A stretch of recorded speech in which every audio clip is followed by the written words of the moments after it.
on the US side of the crypto world. So some of these announcements will be specific to those in the US, really North America, US and Canada. So let's talk about a few things. KuCoin this week made an announcement that they will now, as of July 15th, start requiring KYC or identity verification in order to access really all the things that we need in terms of EazyBot. And so what does that mean for those in the US and Canada? Essentially, it's going to mean because KuCoin is not a registered exchange in North America, it means that KuCoin will no longer be an option for trading. So that's going to be a bit of a shift. But again, if you were on the call with me last week or any of the calls in the last couple of weeks, I've been saying this for a while, guys. Being in crypto at this point is going to require us to be flexible. There are changes that are likely to come. They're going to continue to come as crypto evolves. As this gate continues to open up, as regulation figures itself out, things are going to change. And so being flexible and being open in this space is going to be an important skill over the next couple of years. So fortunately, I hope you see it as fortunate. You're part of a community that will kind of help you figure this out. So we're going to help you figure out how to make this transition. If you're on KuCoin and in the US or in North America, and you need to transition off of that exchange, we're going to have some options for you. And likely the first option that we're going to release in time for the July 15th date will be Kraken. Okay, so one of the things that you can do today that will help you to prepare for the next step is open a Kraken account. If you don't already have a Kraken account and you're in the US or Canada, go ahead and open a Kraken account. That Kraken is available for both US and Canada residents with some minor exceptions. So Kraken is not available in the state of New York or the state of Washington. So if you're in New York or Washington, that is not an option for you. We will have some options for you guys. Coinbase is an option for our New York customers that will be rolling out likely soon. Now, Coinbase is a little bit more challenging, so I don't want to get too far down that road in that discussion just yet. But Kraken is an exchange we've been programming and developing for some time. And so we're like 95% of the way there. So we can actually release this. We're going to just simply push up a release date. We were intending on releasing Kraken closer to the end of summer. So we're going to refocus our attention and push up our release date to accomplish helping our members to shift off of KuCoin where necessary. Okay, so if you're on KuCoin and you've seen that announcement, no need to panic. I understand that as these changes come up, it can cause a little bit of discomfort, but I'm going to tell you, crypto isn't going anywhere.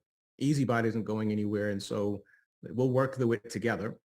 So yeah, what you can do this week, if you haven't already, is open a Kraken account. Don't do anything else. We're not quite ready on the EazyBot side of things for you to do anything at this point. And as far as KuCoin is concerned, everything will work as expected or as normal until January. I keep saying January, July 15th. Okay, July 15th, everything will work as normal. Now, what happens after July 15th? You will no longer be able to make buys on the exchange. You will be able to sell. So if you have open trades or open positions, you have coins that are sitting in your KuCoin account, you will be able to sell them. Okay, so you're not going to have any funds that get stuck or lost or anything like that. You'll be able to make withdrawals, but you won't be able to make deposits. So this is something else that you want to consider is, and we've been talking about this quite a bit, and this goes for you no matter where you are in the world. Have multiple options, entry and exit points in and out of crypto. So now's a good time if you're in this crypto space to start looking at some different options, get comfortable with DeFi wallets. There are a couple of different options. You can look into options like Trust Wallet, SafePal. There's a bunch of different ones. So maybe on a different call, we'll dive into some non-EazyBot related resources that you guys could consider using. But this is a good time to start doing your own research and getting familiar with the world of crypto. Think about different ways that you can get your fiat currency, your dollars or whatever your local currency is. What are some of the different ways you can get in and out? Some different debit card options that are available to you. All right, so just hang tight for now. If you're in the US or Canada and you need to move off of KuCoin, we will start making some additional announcements and preparations to help you guys make that transition. If you've been with me on the calls for the last few weeks, we've been talking about the fact that we have developed the ability for members to transfer an open trading session from one exchange to another. And so this all comes together really at a great time, because that's one way that we're going to help our members as smoothly as possible make this transition. As a heads up on Kraken, one of the things that I'll just give you a heads up on, again, nothing that you need to do at this point, but I want to give you a sense of awareness, because if you're on this call and you're taking this information back to your team members, just one of the things that I want to make you aware of is that on Kraken, most of the coins are traded against the US dollar. Okay, so it's trading USD pairs. Now, there are about 10 pairs that we use that trade against USDT. So that'll be a little bit different. It's not going to change the way anything works, but you will need to hold USD in the exchange in addition to USDT. Okay, so again, more information will come, and we'll make all of this as clear as possible. All right, and then Coinbase coming alongside that a little bit later on. Again, I'm not going to get into any details today on Coinbase.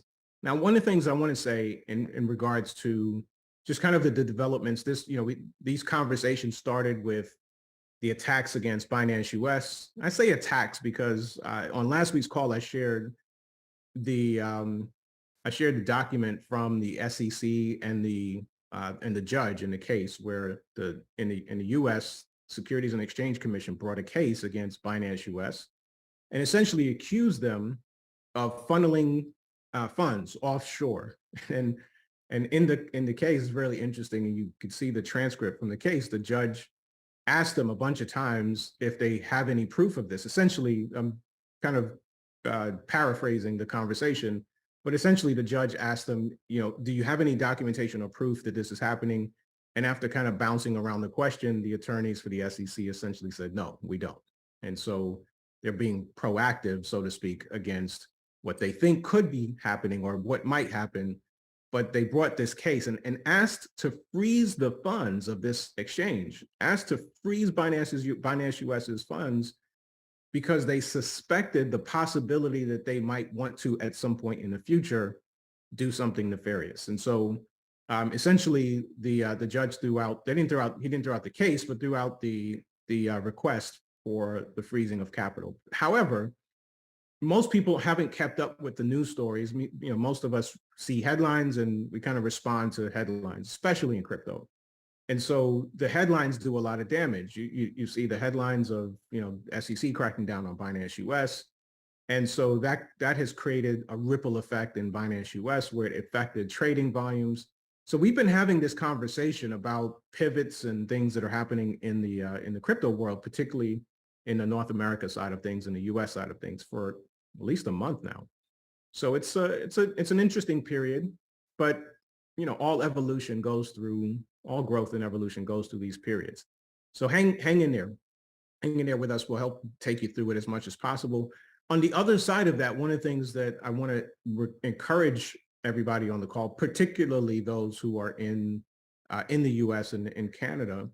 We opened the call. If you were here at the beginning of today's call, you heard a very excited individual. We call him Dollar Boss. He called himself Dollar Boss. And we're excited that he's here. He's from Uganda. And Dollar Boss is part of a collective that is really excited to start building EazyBot all throughout the country, throughout the continent of Africa, in a number of different countries, where leaders who are just frustrated with, as he would refer to it as scam programs in the crypto space, see EazyBot as a safe space to invite their people to save their reputations and to really help people accomplish the goals that they want to accomplish. And that's an indication that I want to encourage each of you to consider, is that EazyBot is a global opportunity. In fact, almost 70% of our EazyBot members are outside of the US. And so I know if you're in the US and these changes are happening, it could feel like, the world's caving in on you and all these things are falling apart. But almost 70% of our members are outside of the US. And so if you're in the US and you're building and you're looking to build EazyBot, and maybe you don't even speak another language, there are tons of countries outside of the US that are primarily English speakers or secondary English speakers and are looking for the very opportunity that you have. And the beauty of being in the age where we can connect to people all around the world is that you have the ability to reach out and connect to people all around the world. And so certainly it's easy potentially to connect to your neighbor next door, the folks that you have relationship with in your local market, but use this as an opportunity to challenge yourself to think about how you can reach beyond the borders and reach into global markets and really take advantage of this global opportunity. Here's the thing. You hear from a person, you hear Dollar Boss's story, and he's telling you about big leaders coming in. Well, somebody started this conversation. I don't know who or where, but somebody started this conversation with that Dollar Boss heard, and I forget Dollar Boss who introduced you to EazyBot, but somebody started this conversation. Somebody heard something, and I believe it started with a YouTube video. Don't quote me on that, but guys, create content, put it out there, start having conversations, look for opportunities, creative ways where you can connect to people in markets outside of the US or even outside of your local area. Even if you're outside the US already, start thinking about this as a global opportunity, and you have a limitless reach in terms of people that you can connect with and start sharing this opportunity. So that's the one big takeaway that I want for you guys on today's call is remember the size of this opportunity is only limited by your imagination. All right. One last big announcement, not really a big announcement, but one last announcement that I want to give you guys a heads up. Tuesday is July 4th, and here in the US, July 4th is Independence Day. So it's a pretty big holiday for a lot of folks. So we're going to shift our Tuesday call, and so we will not have a corporate update call on Tuesday. We're going to shift our corporate call to a combo call on Wednesday. So we normally do a presentation call on Wednesdays. We do a presentation and overview. By the way, guys, if you're not participating in those calls or bringing your guest, and you're missing an opportunity for them to connect with the community. So this is a great opportunity because what we'll do on Wednesday is we will do a full presentation on Wednesday's call of the EazyBot opportunity, and we'll do our regularly scheduled corporate update that we normally do Tuesdays. That will happen on Wednesday. Okay, so please let your team members know. We'll make the announcements. Those will go out over the weekend, and I hope that we see each of you guys join us on Tuesday. Excuse me, Wednesday. Put it in your calendars for Wednesday. All right, those are my announcements for this week. I'm going to open up the floor, guys. If you have any questions, comments, we'll spend a couple of minutes, and I want to make sure that you guys have an opportunity to ask your questions. Obviously, if you're a VIP or VIP Plus member, you've got access to us in the chat, and you'll see the knowledge base for EazyBot come back online here in the coming week. So really excited about that transition as well. Lots of ways that you guys can reach out to us. We'll be live on support call on Monday. Oh, by the way, we normally do a call with Brian Frazier, and Brian Frazier will not hold that call today. So if you are looking forward to joining Brian Frazier, unfortunately, he will not have that call today. So he'll be back next week, Saturday. All right. All right. I'll keep the floor open for just a few minutes. If you guys have any questions. Hey, Breezy, come on in. Good morning. You hear me okay? Yep. Loud and clear. All right. Question about the, again, about KuCoin after the 15th. If we are still have a KuCoin account after the 15th of July, understand we won't be able to buy, but will our bots still be able to sell for a period of time and still close out the trades? Yeah, so that's a great question. So the bot will be able to sell. So, KuCoin's transition will allow you to sell open positions on the exchange. But again, keep in mind, the EazyBot strategy is both buying and selling. So as the market's going down, we're buying positions in order to capture the lower end of the market, sell off those positions, use the profit to ultimately close the top end trade. So without being able to buy, we're kind of handicapping that EazyBot strategy. So the technical answer to your question is yes, EazyBot will still be able to sell on your behalf, but it may take an extended period of time to close out any open positions that way. So, yeah. And I asked the question because I know a couple of people who had had Kraken in the past, Mhm. and for whatever reason unknown to any of them, Kraken did not allow them to open up an account. It just sort of kicked them out of the system. Yeah. So they're using KuCoin. So I'm thinking that they can let their coin, the EazyBot, go ahead for however period of time, stay there and let everything close out. Once it closes out, move their crypto to somewhere else, maybe crypto.com or somewhere, until they can get an exchange that they can qualify for and trade. Yeah, Sylvester, you bring up a good point. We've heard this and experienced this from a number of people. KuCoin is a bit more a bit more sensitive, if you will, than some of the other exchanges. I've heard a lot of stories of I them. mean, Kraken, you mean? Kraken, excuse me, thank you. Kraken is a bit more sensitive, and they will close accounts. You know, if there's any suspicion at all. We don't even understand why in some instances they make the decisions they do, and they're not very forthcoming. So it is something that we're aware of. You know, we're at a place now where we just kind of have to make the best of what's available to us. And Kraken is our number one choice for a couple of reasons. One, they've got great volumes in terms of trading volume. They have maintained great trading volume even through the crypto winter. We've already done a significant amount of development to bring it online. And so it's not the end of it, you know, won't be the only exchange that we offer, but it is the one that we'll have ready sooner than anything else. And so, yeah, we're aware of it.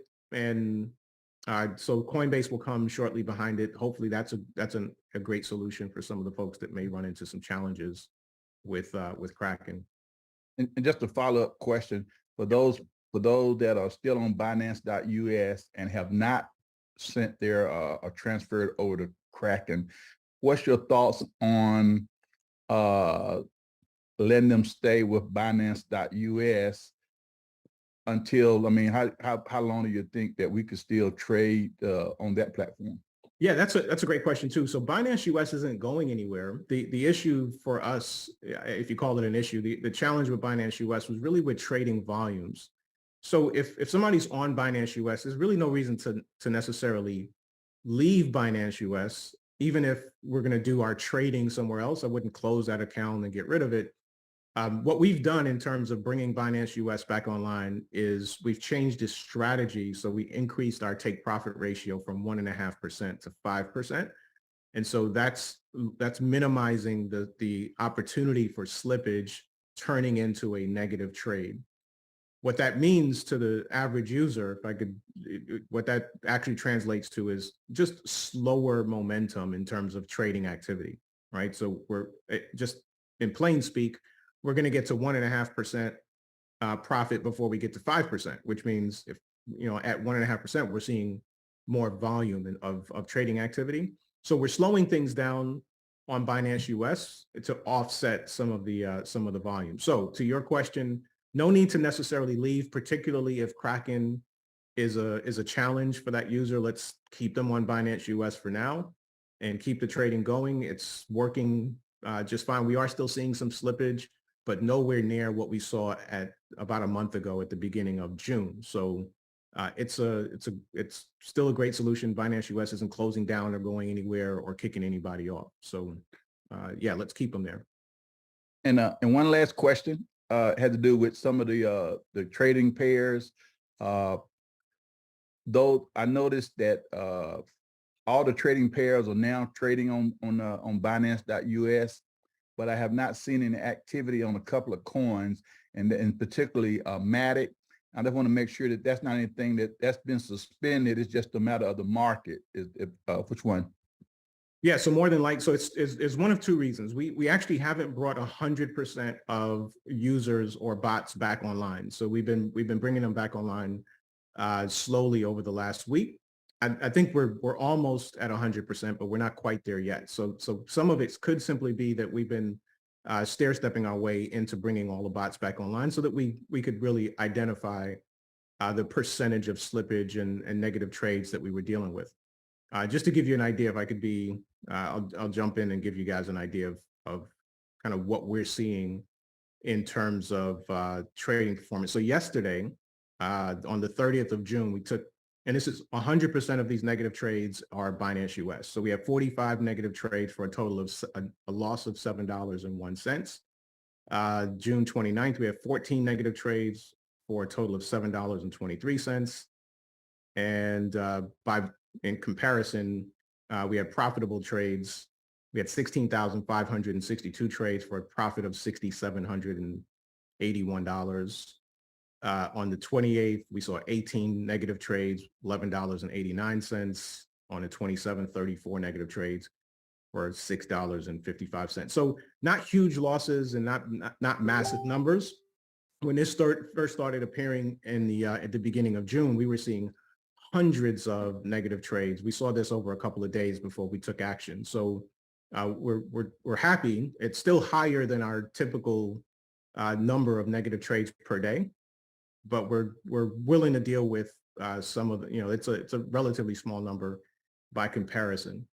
So the two things that could be happening, Sylvester, is we're not quite at 100% of Binance US bots back active yet, or it could simply be that they're not hitting that 5% take profit ratio. So maybe if you want to take a closer look at where those trade positions are, if they've hit that 5% or not, that would maybe give you some idea of what's going on. Okay. And by the way, it's so two things we've done is it's a 5% take profit with zero retracement. So we've taken away any retracement. If you guys aren't familiar with what that is, the way EazyBot typically works is it hits, we have a trigger that if the price goes up and we're in profit at our take profit ratio, which is typically 1.5%, the bot doesn't actually close the trade until there's a small retracement, which means the price drops 0.5%. So in our new approach to Binance US, the take profit needs to hit 5% with zero retracement, which means that once it hits 5%, we're closing that trade right away. So we're doing that in an effort to eliminate some of the slippage we're seeing. I appreciate your answer there, David. Appreciate all the good work there. Thank you.